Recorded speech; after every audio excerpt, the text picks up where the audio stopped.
Hi, my name's Josh Mahony, Chief Market Analyst at Scope Markets. Let's take you through the week ahead for the week starting Monday, the 29th of January. From an economic perspective, certainly a big week ahead, and we can see exactly that with the economic calendar. In terms of the highlights, really, we're looking at that Federal Reserve meeting on Wednesday. We've got the Bank of England interest rate decision on Thursday. We've also got a host of other interesting releases, culminating in Friday's US jobs report. So plenty for traders to sink their teeth into. But despite the fact that we have, of course, got that Bank of England interest rate decision on Thursday, I'm going to draw your eye to some other key releases over the course of the week. Worth noting as a precursor to this, that from the Bank of England perspective, we're expecting nothing in terms of the change to that headline interest rate, and markets really pricing that first rate cut around about the beginning of the second half of the year, and therefore we're likely to see a bit of a hesitant wait and see approach from the Bank of England. And so we want to look instead towards the eurozone first and foremost, because we have got a number of really interesting reports coming out. We've got the GDP numbers coming out in Tuesday, and I think it's a high likeliness that we see a move into technical recession for the eurozone, with a second consecutive reading of minus 0.1 expected, according to Trading Economics. On Thursday, we've got the inflation gauge, and this should really be an interesting one, because if you look here, expectations are for a big ramp up in the disinflation pathway. I've talked about it for months, about this idea that we've got this sort of lull, and soon enough we're going to see these numbers really kick in terms of that disinflation, and that's what signals to markets that we're likely to see the ECB cut rates soon enough. And you can see it here, 2.2% expected from 2.9%. There's a high likeliness that in a couple of months' time, we're going to be below that 2% target. And the sort of wait and see approach from the ECB that we're seeing at the moment suddenly starts to look a little bit foolhardy. In terms of the core reading, 3.3 from 3.4 expected, so not necessarily as convincing on that front.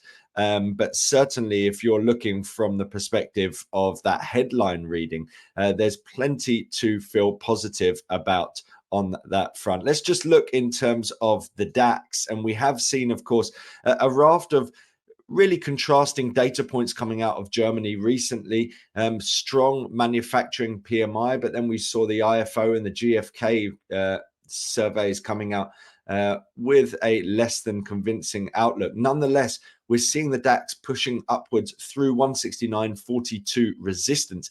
It signals a bullish pathway ahead for this market. And certainly given the fact that we have got a potential sort of deal breaker here in terms of this collapse in inflation, and what that means in terms of market sentiment for an ECB rate cut, I wouldn't be surprised to see big outperformance for this market as people gear up for that pivot from the ECB to the upside. You're looking at these two resistance levels. Let me just grab it and kind of zoom it in. 169.80 and 17005. Those are the big resistance levels over the near term. But I think there's a good chance we have a strong week ahead for German equities, as people really start to gauge the possibility of a very likely March rate cut from the ECB.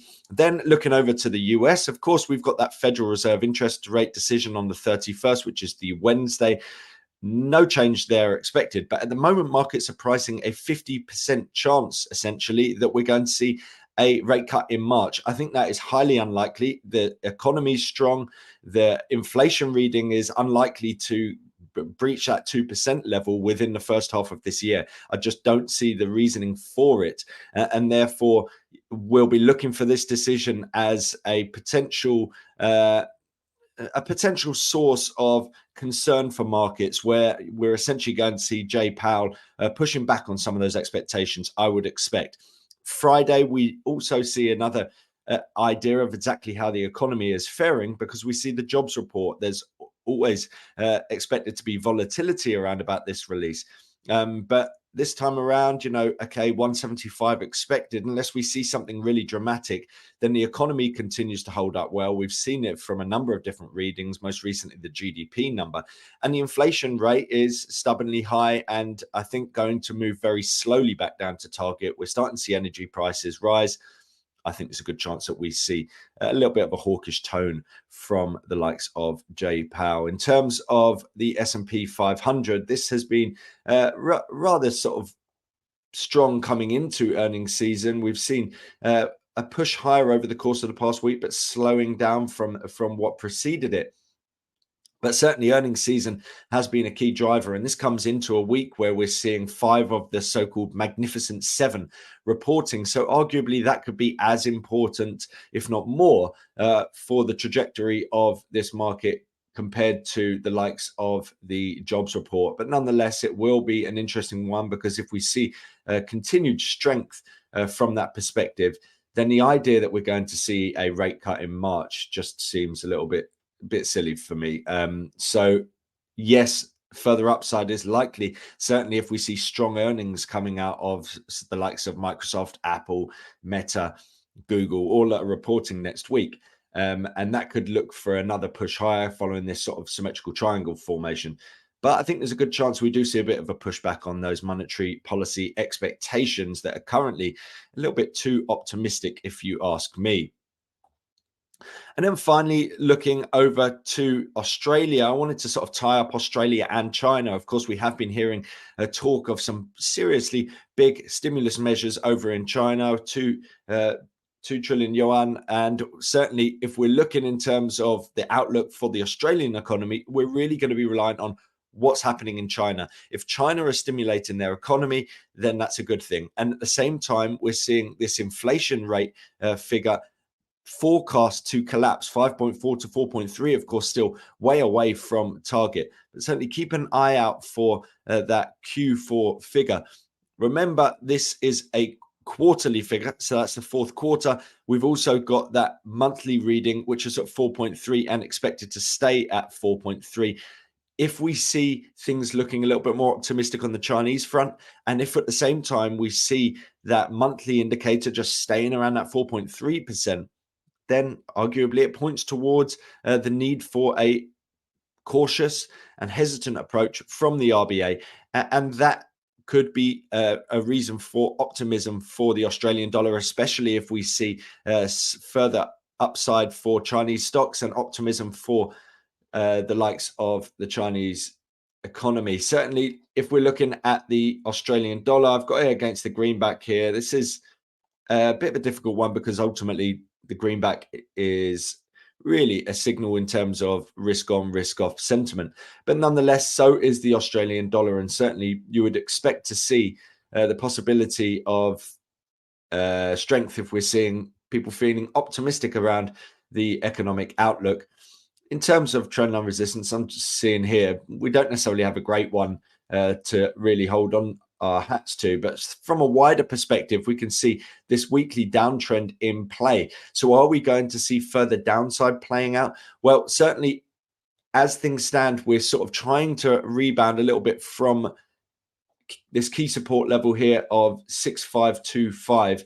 At the moment, starting to regain some ground. So we could rebound from that level. And certainly if we see strong inflation coming out, optimism over the Chinese economy, that could provide a bit of a rebound for the Australian dollar against the greenback. Look out for near-term resistance at 66209. But certainly we've been sort of in a sort of sideways holding pattern of late.